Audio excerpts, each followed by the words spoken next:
प्रधानी महोदय।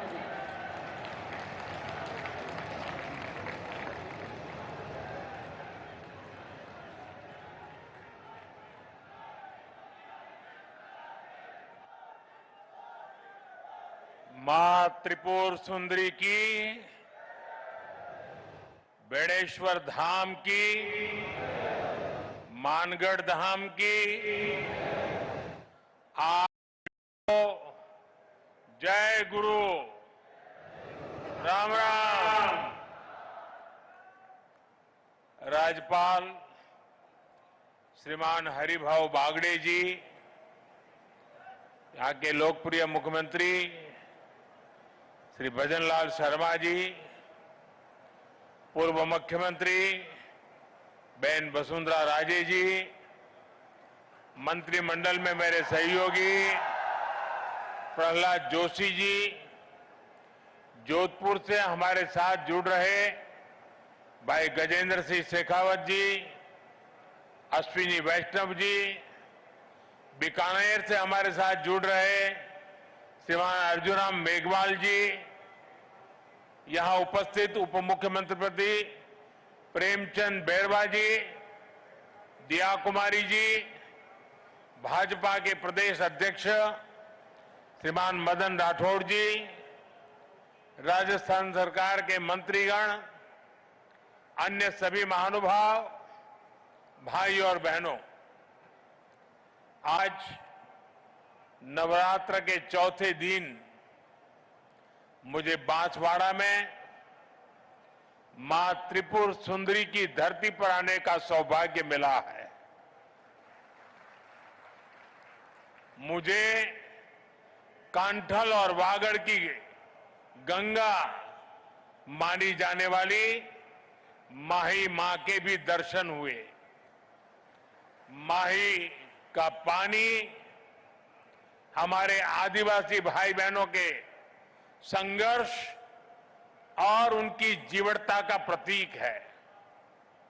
महानायक गोविंद गुरु जी के प्रेरणादायी नेतृत्व ने जो अलग जगाई, माही का पवित्र जल उस महागाथा का साक्षी है। मैं मां त्रिपुरा सुंदरी और मां माही को श्रद्धापूर्वक नमन करता हूं। साथियों, साधना और शौर्य की धरती से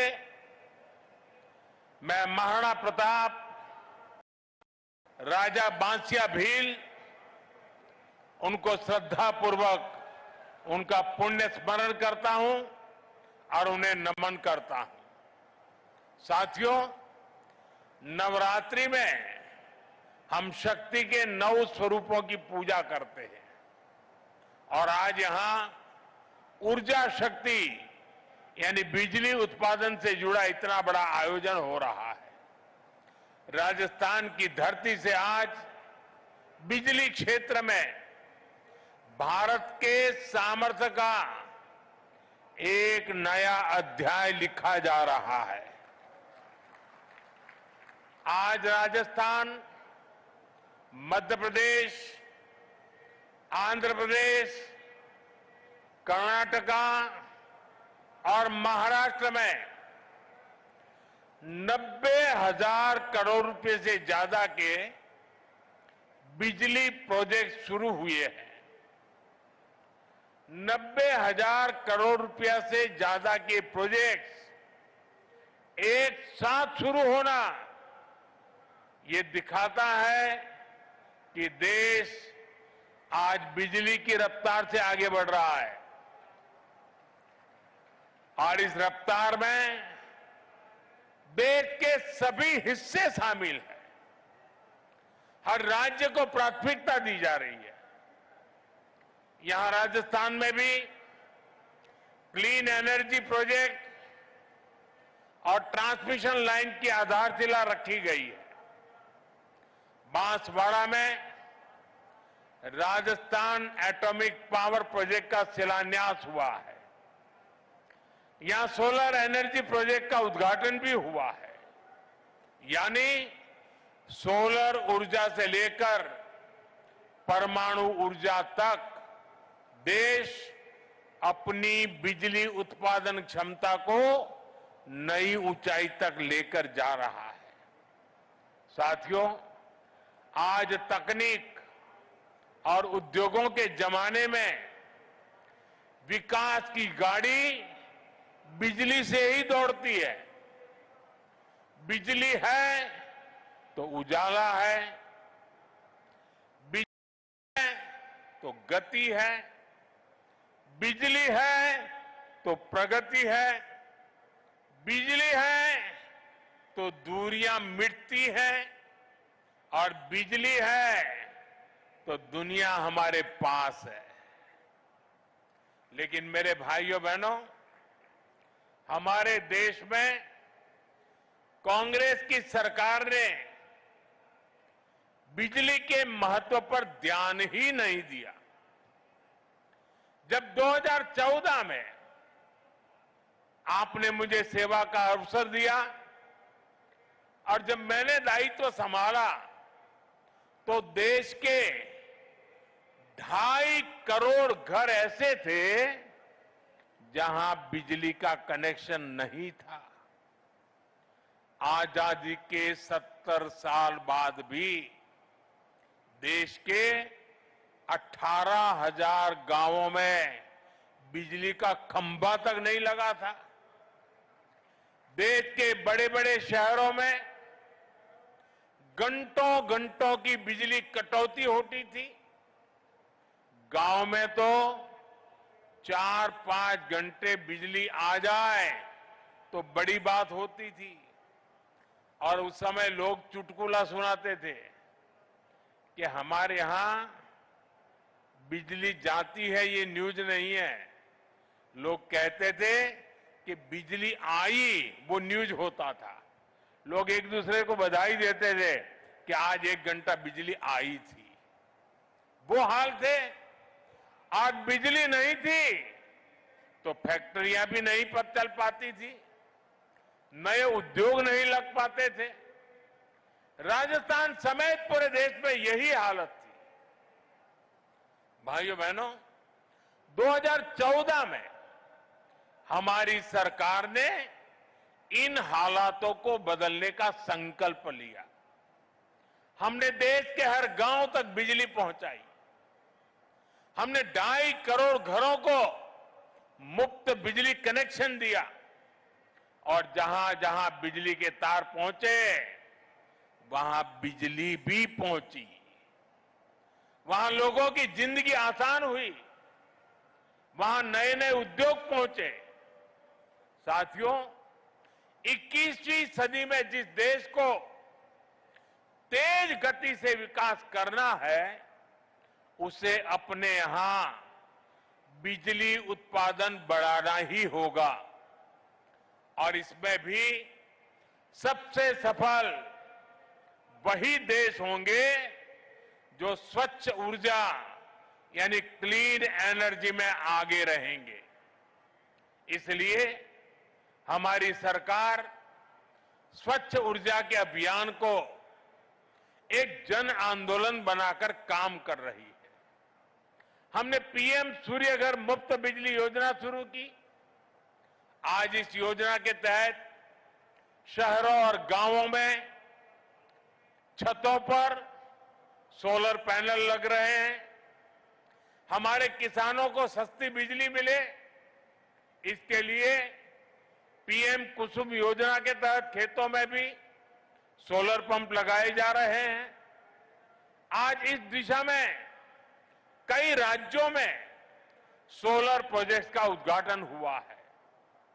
इन प्रोजेक्ट से लाखों किसानों को सीधा लाभ मिलेगा, यानी घर में मुफ्त बिजली के लिए पीएम सूर्य घर मुफ्त बिजली योजना और खेतों में मुफ्त बिजली के लिए पीएम कुसुम योजना।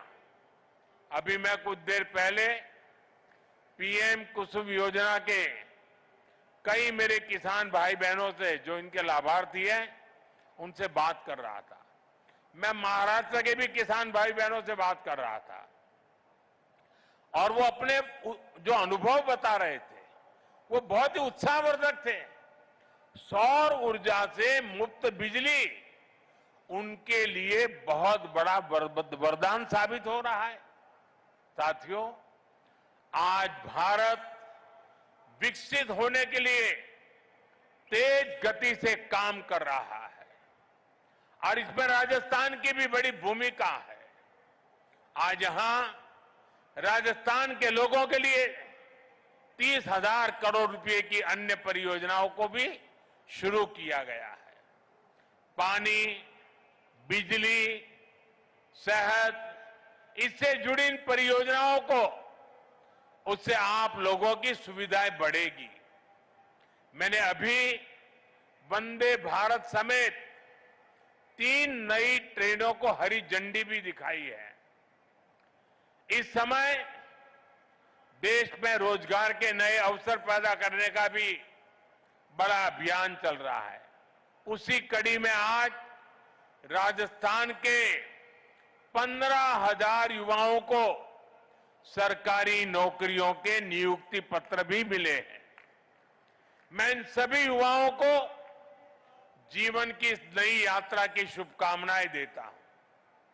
मैं राजस्थान के लोगों को विकास की परियोजनाओं के लिए भी बधाई देता हूं।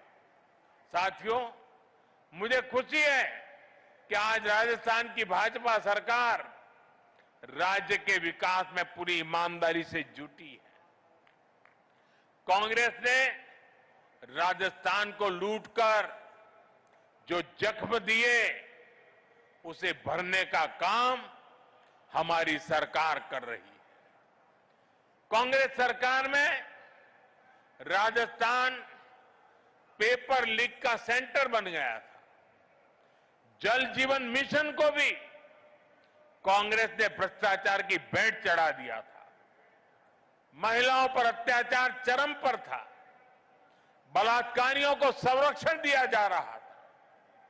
कांग्रेस राज में बांसवाड़ा, डूंगरपुर, प्रतापगढ़ जैसे क्षेत्रों में अपराध और अवैध शराब का कारोबार खूब पनपा।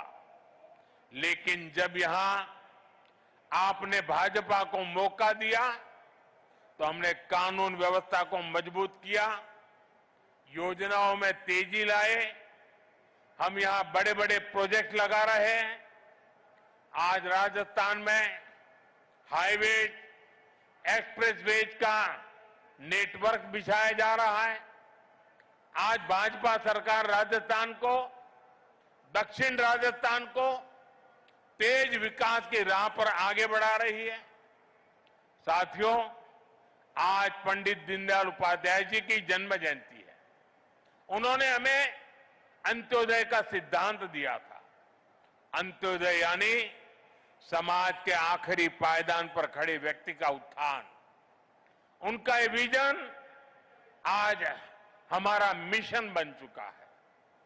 आज हम बहुत सेवा भाव से गरीब, दलित, पिछड़े, आदिवासी सभी के हित में काम कर रहे हैं। सबका साथ, सबका विकास, इसी मंत्र को लेकर के चल रहे हैं। साथियों, कांग्रेस ने आदिवासी समाज को हमेशा नजरअंदाज किया। उनकी जरूरतों को कभी समझा ही नहीं। ये भाजपा सरकार है जिसने आदिवासी कल्याण को प्राथमिकता देते हुए अलग मंत्रालय बनाया। जब अटल जी की सरकार आई तब पहली बार आदिवासी मंत्रालय बना।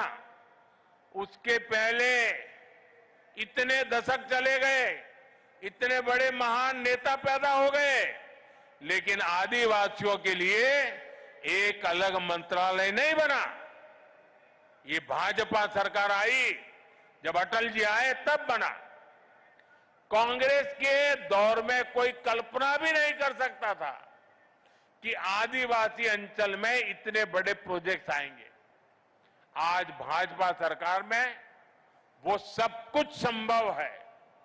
अभी हमने मध्य प्रदेश के धार में एक बहुत बड़ा पीएम मित्र पार्क शुरू किया है और ये भी आदिवासी क्षेत्र है। इससे आदिवासी किसानों को, कपास उत्पादक किसानों को बहुत बड़ा लाभ होने वाला है। साथियों, भाजपा के प्रयासों से ही आज गरीब आदिवासी परिवार की बेटी आदरणीय द्रौपदी मुर्मू जी देश की राष्ट्रपति बनी है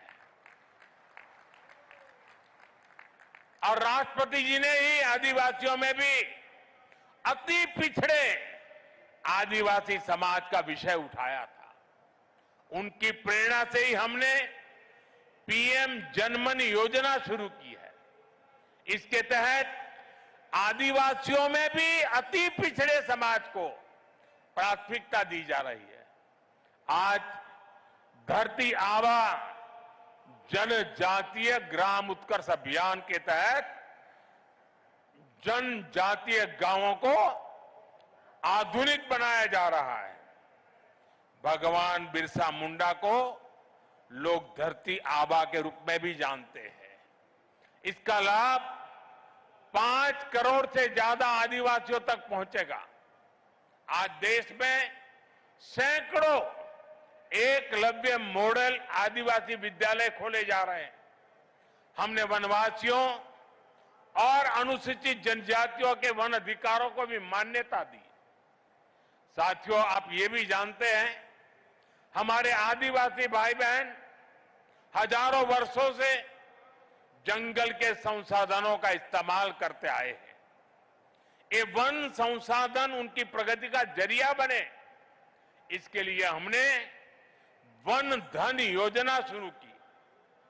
वन उपज की चीजों पर हमने एमएसपी को बढ़ाया। हमने जनजातीय समाज के उत्पादों को बाजार से जोड़ा। इसका परिणाम है आज देश में वन उपज में रिकॉर्ड वृद्धि हुई है। साथियों, आदिवासी समाज को स्वाभिमान से जीवन जीने का अवसर मिले, ये हमारी प्रतिबद्धता है। उनकी आस्था, उनके आत्मसम्मान और उनकी संस्कृति की रक्षा करना, ये हमारा संकल्प है। साथियों, जब देश के सामान्य मानव का जीवन आसान होता है तो वो खुद आगे बढ़कर देश की प्रगति का नेतृत्व करता है। आप लोगों को याद होगा, आज से 11 साल पहले कांग्रेस के समय हालात कितने खराब थे और खराब क्यों थे? क्योंकि कांग्रेस सरकार देशवासियों के ही शोषण में लगी थी। कांग्रेस सरकार देश के लोगों को ही लूट रही थी। कांग्रेस के समय में टैक्स और महंगाई दोनों आसमान पर थी। आपने जब मोदी को आशीर्वाद दिया तो हमारी सरकार ने कांग्रेस की लूट को बंद किया। साथियों, ये आजकल बहुत मुझ पर गुस्से में रहते हैं, इसका कारण भी यही है। साथियों, 2017 में हमने जीएसटी लागू करके देश को टैक्स और टोल के जंजाल से मुक्ति दिलाई थी। अभी नवरात्रि के पहले दिन से फिर जीएसटी में बहुत बड़ा सुधार किया गया है। इसका नतीजा ये हुआ है कि आज पूरा भारत जीएसटी बचत उत्सव मना रहा है। हर रोज इस्तेमाल की जाने वाली ज्यादातर चीजें सस्ती हो गई हैं। यहां इतनी बड़ी संख्या में माताएं बहनें आई हैं और जब मैं अभी जीप में आ रहा था, सब माताएं बहनें आशीर्वाद दे रही थी। घर में माताओं बहनों के लिए रसोई का खर्च कम हो गया है। साथियों, साल 2014 से पहले अगर आप साबुन, शैम्पू, टूथपेस्ट, टूथ पाउडर ऐसे रोजमर्रा के सामान पर अगर आप 100 रुपये की चीज खरीदते थे, तब ये 100 रुपये का सामान आपको 131 रुपये का पड़ता था। सामान 100 का और देना पड़ता था 131 रुपया। और 2014 के पहले की बात कर रहा हूं, जो आजकल बयान बहादुर भांति भांति के झूठ फैला रहे हैं ना, यानी कांग्रेस सरकार 100 रुपये की खरीद पर 31 रुपये टैक्स लेती थी। 2017 में जब पहली बार हमने जीएसटी लागू किया, तो यही 100 रुपये का सामान सिर्फ 18 रुपये बढ़े और 118 रुपये में आने लगा। यानी कांग्रेस सरकार से भाजपा सरकार आते आते 100 रुपये पर 13 रुपये की बचत हुई। अब 22 सितंबर को हम दोबारा जीएसटी को रिफॉर्म किया। जीएसटी रिफॉर्म के बाद जो 14 के पहले 100 रुपये का 131 रुपया देना पड़ता था, अब 100 रुपया में सिर्फ 5 रुपया टैक्स लगता है, सिर्फ 105 रुपया देना पड़ता है। कहां 31 रुपया और कहां 5 रुपया। यानी कांग्रेस के जमाने की तुलना में आज आपको 100 रुपये की खरीदारी पर 26 रुपये की बचत हो रही है।